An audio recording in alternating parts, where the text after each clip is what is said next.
fresh pineapple for you. Love pineapple. Do you? I love pineapple. Fresh from Hawaii. Is it sweet? Island pineapple? of the sun. It is very sweet. Yum. It was yellow and squishy, which the lady told us that's when you cut into it. Mm-hmm. Excellent. So everyone's been all frothed up all night long. Carmen's coming over, Carmen's coming over. Oh my gosh, because there's such intrigue surrounding you. You've got to ask her about Dennis. You've got to ask her. I'm like, I'm going to give the girl a break. I'm not just going to march her in and ask her about Dennis. What about Dennis? What about Dennis?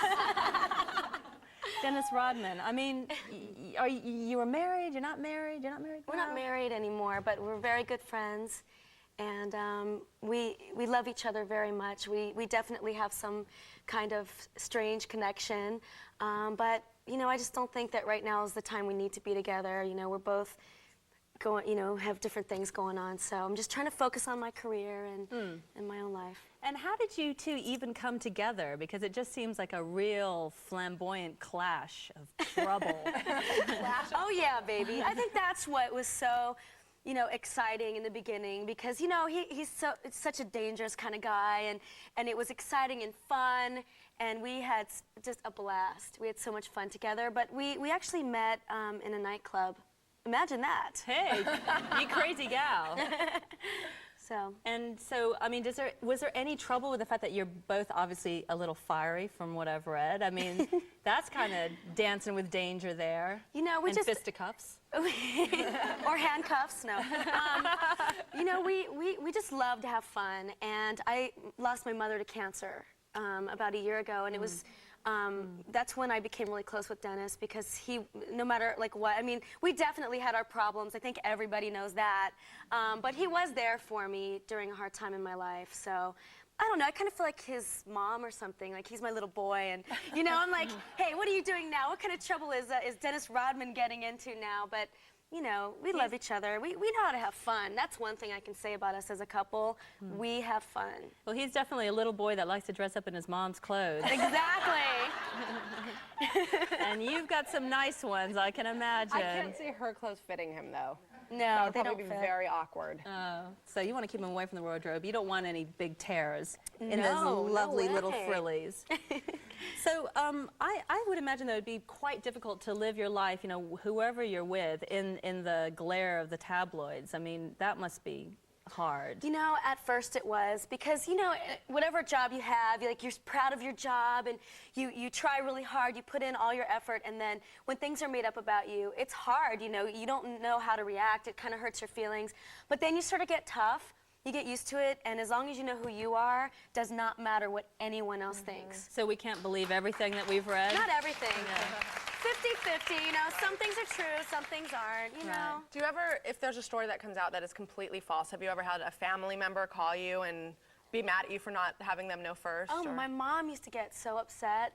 You know, she'd want to call, you know, this person that said it and get them on the phone. And of course, because that's, you know, I'm her baby. So, Right. of course, mom and dad are always looking out. But after a while, you realize that it happens to every celebrity.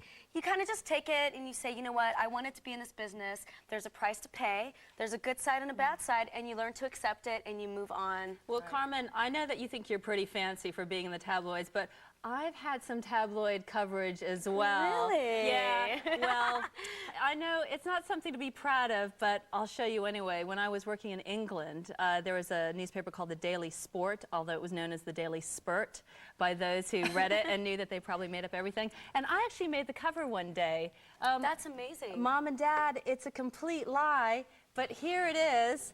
I'm tops for sex. That's right. It says here, TV Girl's amazing confession. And I mean, this was completely astonishing to me. Of course, I never read this newspaper, and people were coming up to me going, pretty good in the old bedtime brigade, huh? And I didn't know what people were talking about. You know you've made it when you're in the tabloids. Well, yeah. If people care enough to buy these magazines, then hey, you know what? It's all good. It's all publicity. It's all publicity. So I want to know, Carmen, about your pajama party pedigree. I mean, you've come from a long line of pajama parties as a kid, I understand. Yes. We used to have them all the time. Purple Rain was the movie. What, you'd watch?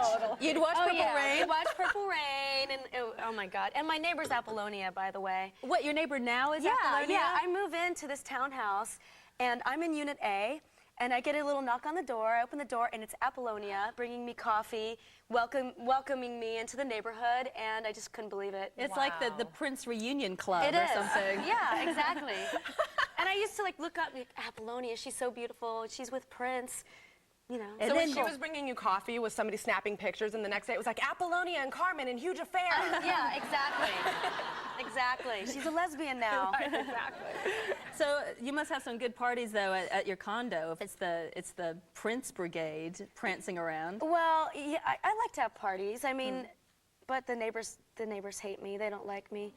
Oh, really? Yeah, yeah. Well, one side is like the cool side, Yeah. me and Apollonia and these two young chicks that are really hot, and then the other side, like they just hate us. So I've had to, you know, tone it down a little bit and maybe have parties on Friday and Saturday nights. But they still send the police. Like they call the police and. But the police are so cool. Okay, just send an autograph. Wait, Just the send a little autograph. police ask you for your autograph? Yeah, yeah.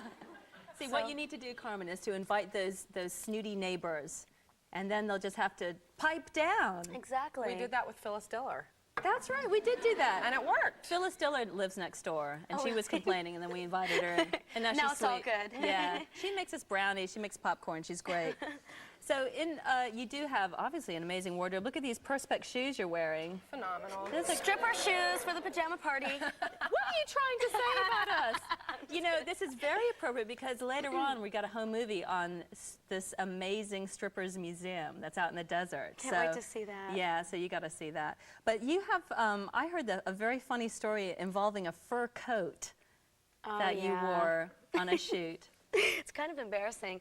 That's yeah. why I want you to talk about it. Why else am I asking you? It's just the girls, right? I can talk about yeah, it's just the girls. it. I was in Alaska with Baywatch, shooting an episode of Baywatch in Alaska. How bizarre. Isn't that bizarre, right? Yeah. So they wanted to do a photo shoot for the sports magazine, and they took me over the top of glaciers on top of this huge mountain filled with snow to shoot pictures for the magazine. So I was in the red Baywatch bathing suit, and they brought out this fur coat, and they said, oh my God, this fur coat is like $20,000. You have to be really careful. Try not to even get snow on it. So it's like a really long coat to the floor. So we're shooting pictures, and everything's going great. All of a sudden, I realized I had to use the bathroom. And obviously, there's no bathrooms on top of glaciers, so I had to make the whole crew and everyone turn around, and I run behind the helicopter, and I hold the coat in front of me, and I squat down to pee. And when I stood up, I realized that I missed the snow and peed on the coat. So I was like so nervous because I don't want to, like, you know, have to buy this damn coat for $20,000. So I put the coat on, and I was trying to play it off and pretend like, you know, it wasn't on there. And I managed to get through the shoot, but then later on, I thought, oh my God, someone's probably wearing that coat. Oh my gosh. Can I just warn all you ladies to very valuable. Can I just warn everyone to keep your clothes sort of close to you when Carmen's around? And we'll be back after this with more Carmen Electra.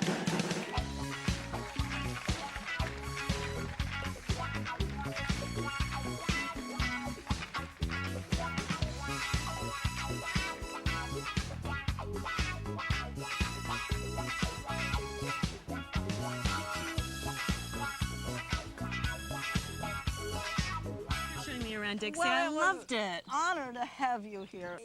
Bye. And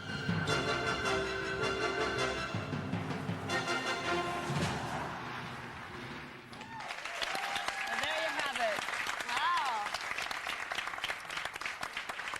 So, according to Dixie Evans, burlesque is as American as apple pie and baseball, and she's just preserving a tradition. Well, it's so funny how saying it's burlesque makes it so much less sleazy than saying it's stripping. I'm like, I guess I would do that. I could just see myself when I'm that age with lashes and the same thing going That'll on. be the you. hair. Always Still had a trying to bow work on. it. 80 years old. It'll be the Carmen Electra Museum. Sure, why not? Why not? Not on a goat farm. No, I don't no. see that for you. I don't feel that at all. We'll come back from more hijinks and goats, possibly, if Carmen's lucky, after this.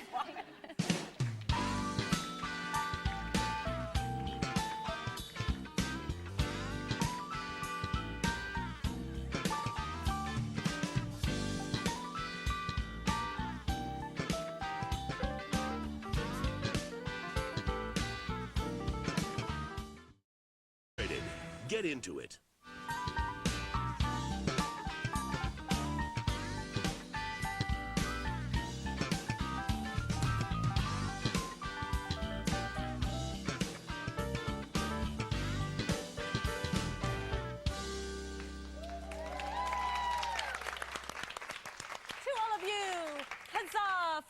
back at Oxygen's Pajama Party. Hey, you know, you can write to me. You can email me at oxygen.com, Oxygen Online. It's the Pajama Party website. And I'm here for you. I'll respond. And I think I will have to respond after this next section. When we come to this part of the party, when I get weak as a kitten, it's time for Midnight Munchies.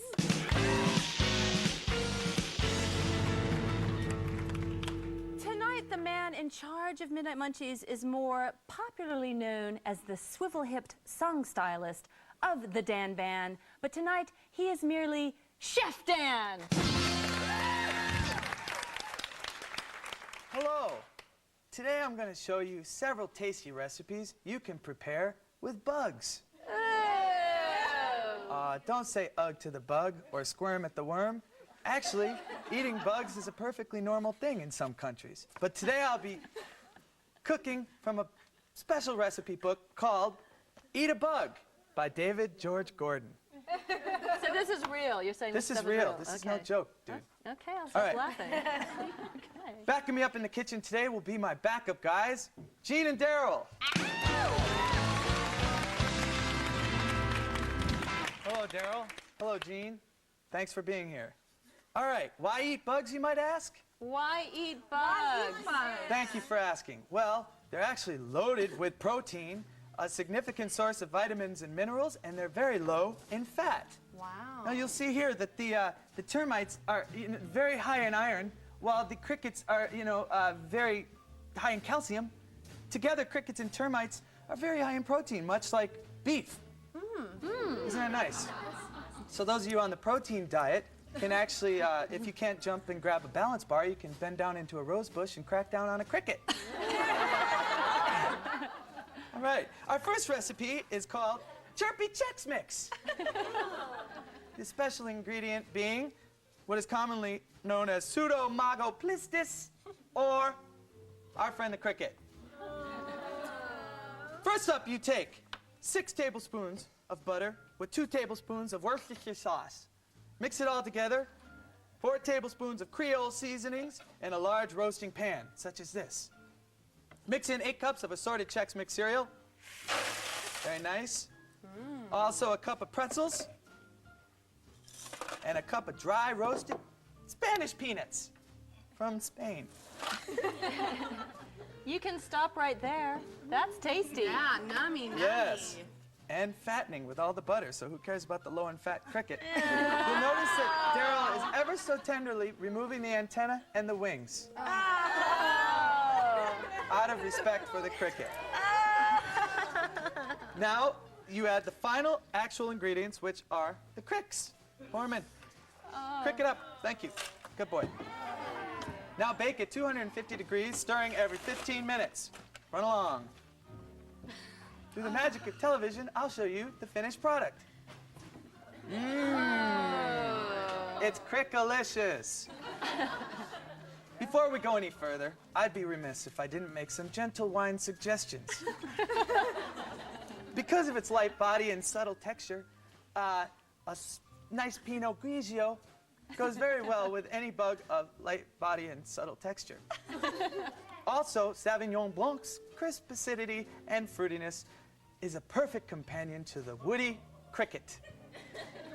I think all you want to do is just wash your mouth out after you eat all that stuff, huh? Yeah, as long as you got a Bartles and James, everything will work out fine.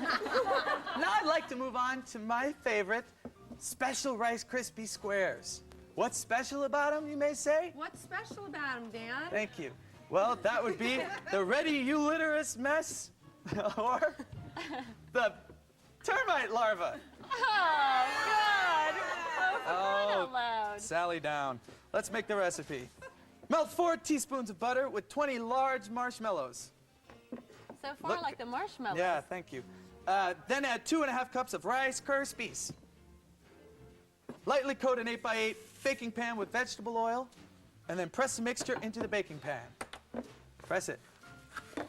After the mixture is pressed in the pan, you will gingerly sprinkle ½ a cup of baked termite larvae into the mix.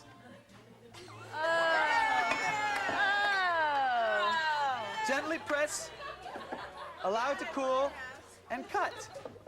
Here's the finished product.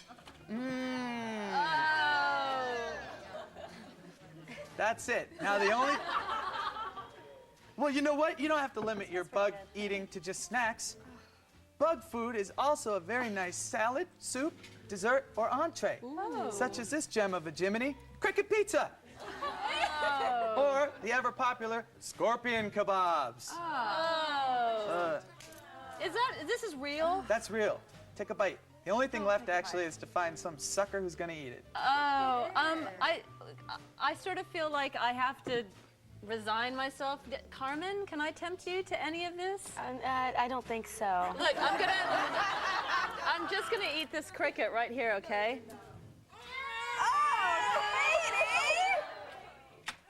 That's pretty good. Yeah, okay. Okay, do you wanna come up? Does anybody wanna come up and try this? Look, let's just gonna try it. Pass them around. You know, that cricket wasn't half bad. This isn't so bad. It wasn't half Come bad. over here, come over here. Come over here.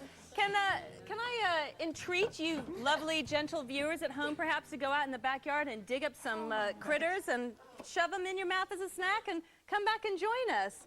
I don't think I'm going to eat this.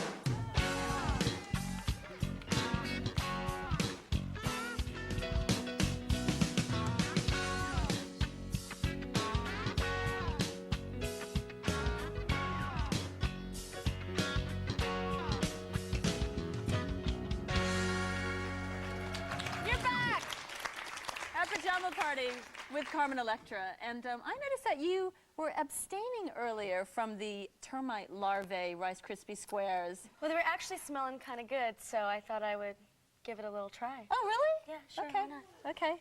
No, I'm just kidding. Oh, I was thinking. Like hell, I will eat that. Okay. I don't know. I think Dan might have his feelings hurt though. That's too bad. Sorry, Dan. Okay. It's not happening. Now, Carmen, as you know, as you can well attest, relationships are hard. They're hard, aren't they? Oh, yeah, absolutely. They're very hard. Now, but in days of yore, folks had an advantage because they had government training films to tell them what to do. Oh, we could use some of those now. Let's have a look at some of them in party past. Now, it's hard enough for guys to ask a woman out on a date. Goodness knows. But then, on top of that, once you get the nerve to ask somebody out on a date, what do you actually do on that date? Well, let's find out when our intrepid friend Tom asks his friend's advice. You know, Maestro, I don't think your date ideas are so original. What? About what to do on a date, I mean. But what I'd like to know is, how can you figure out what a girl would like to do? A certain girl, I mean. Well, you might ask her. Okay. There's a lot of discussion points there for me. Number one, this banding about the word maestro. What was that about? I think we should all call each other maestro for the end of the party. And I like the idea of, you know, how do you know? Like osmosis, telepathy. And I like that it took that long for the guy to figure out how. Well, ask her. So the certain girl in question really has her work cut out for her when intrepid Tom in this next clip discovers some possibilities on his own. Hey, what's this? Maybe this is where Jeff gets ideas. A list of coming activities. A bike trip. Would Kay enjoy a bike trip? Or a weenie roast? Another group date. A chance to learn the give and take of working and playing together. Not much arranging needed, not much expense, and that can be important. Could be a fine date, if Kay would like it. Wonder if she'd like to go to a baseball game. A date that's not too involved, one you can carry through comfortably. And there are all sorts of other sports events. Swimming meets, for example. You'll notice, Carmen, the overriding themes of cheapness and convenience. Nowadays, they just take a girl to a bar, get her liquored up, and jump on her bones. Like, back then, at least they kind of, like, took some time out to, take her to something nice. Romance is dead. Romance is dead. You know, whatever happened to the weenie roast and the swim meet? I cannot tell you. I have given it up so many times after a swim meet. You haven't even know. Yeah, a good square dance really turns me on. Yeah. Oh, yeah. Well, in this third clip, Tom finds out what Kay really likes to do on a date. This is fun, isn't it? Yeah. You're sure you like to do things like this? Sure. I thought all girls wanted fellas to take them to fancy places, spend lots of money. Not this girl. You know, I sort of like things like this, too. You won't laugh. I like to go on bicycle trips, too. Do you? And miniature golf. You like that? Yeah, and weenie roasts and square dances. And baseball games and taffy pulls. I think they're swell. Say, you like to do lots of things, don't you? Score!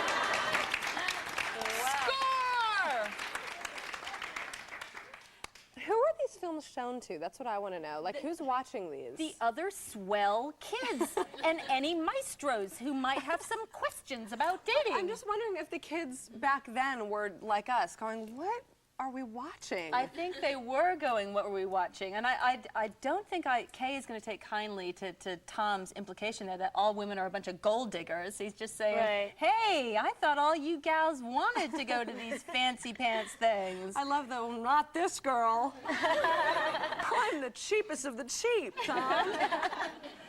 I don't know. What do you take away from that kind of thing? Just joy that we don't live in that era anymore? Or I think it's kind of sweet, actually.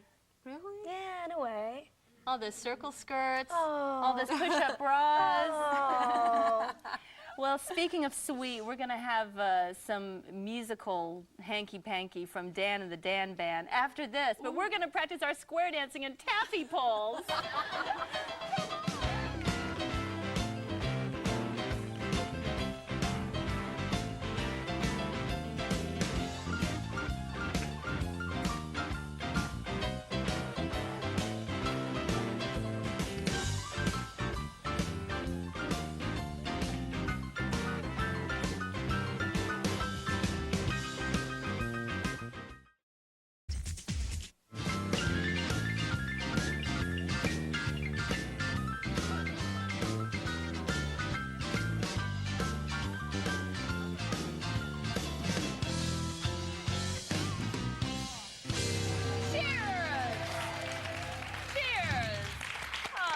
Delightful Carmen Electra. Have you been having fun at the pajama party? So much fun. Good. So much fun. Excellent. I don't understand how you can drink these juicy drinks and have lip gloss still in all the right places. It's called a makeup artist. Oh.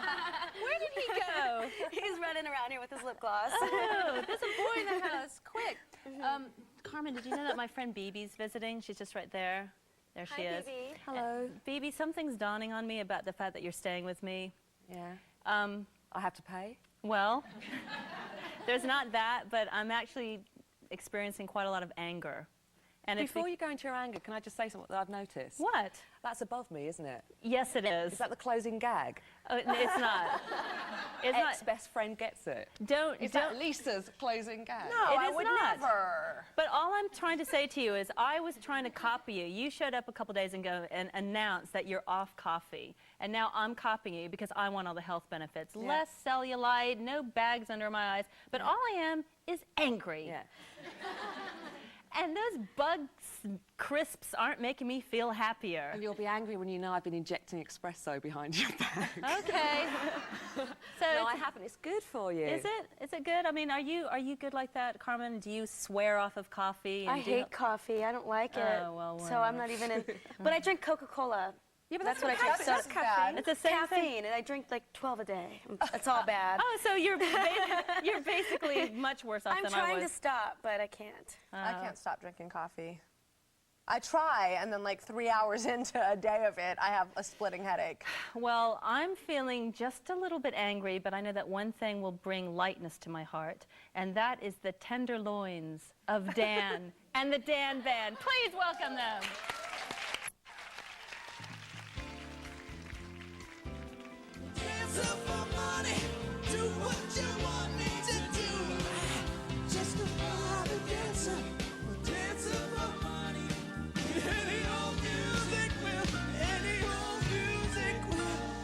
I'm your private dancer, and I know what to do.